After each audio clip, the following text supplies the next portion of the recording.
Berarti menurut hal-hal Anda, semacam Mas itu yang saya Usman, kira harus adanya keberadaan warga ini menunjukkan ketidakprofesionalan TNI dalam menerapkan prosedur pemusnahan amunisi. Ini yang ingin saya tanyakan kepada Dudung.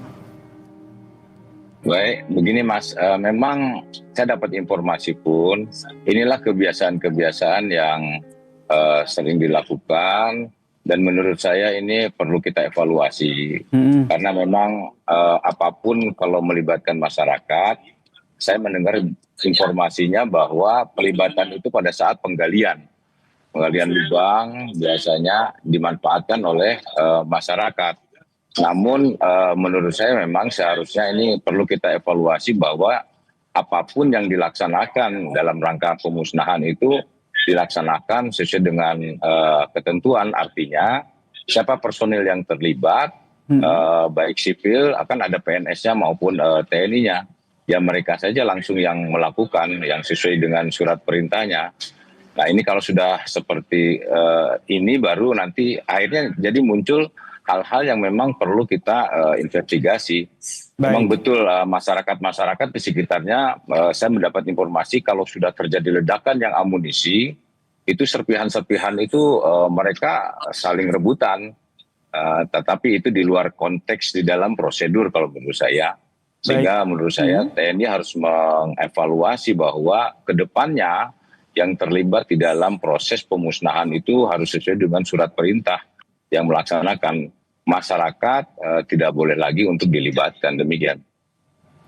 Jika sesuai dengan prosedur memang masyarakat tidak dilibatkan atau tidak berada di lokasi, lantas mengapa pada saat pemusnahan ini ada masyarakat yang berada di lokasi? Prosedurnya akan seperti apa sebenarnya dalam pelaksanaan ini? Ini yang ingin saya bahas lagi bersama dengan Pak Dudung dan juga Mas Usman Hamid, tapi usai jeda berikut ini tetaplah bersama kami di Kompas Petang.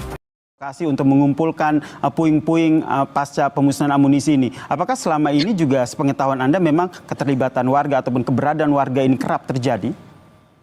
Ya memang saya mendengar dan saya sering juga di daerah latihan itu warga itu pasti memanfaatkan kalau kita latihan nembak. Itu kan plongsong-plongsong itu kan kuningan itu kan bisa dijual oleh mereka itu.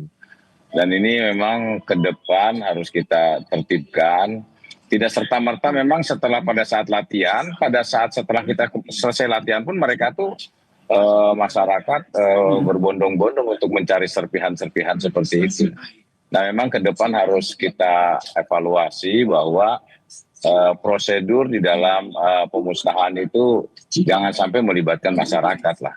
Walaupun masyarakat itu dalam proses penggalian itu diberi upah dan sebagainya, tetapi ini untuk mengantisipasi jangan sampai terjadi hal-hal yang terjadi seperti kemarin.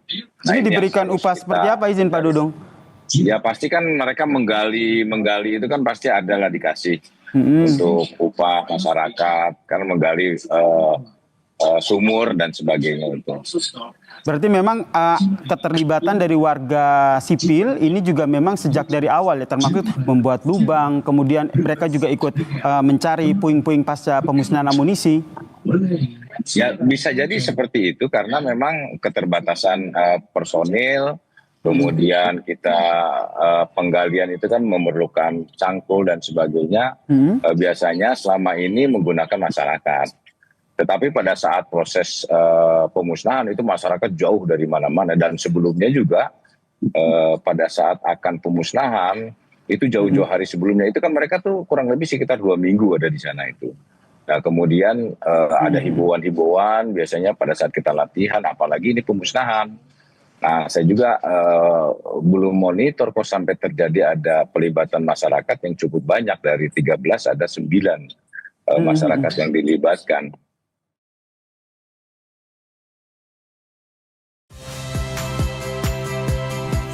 Rizka Clarissa. Saksikan program-program Kompas TV melalui siaran digital, pay TV, dan media streaming lainnya. Kompas TV, independen, terpercaya.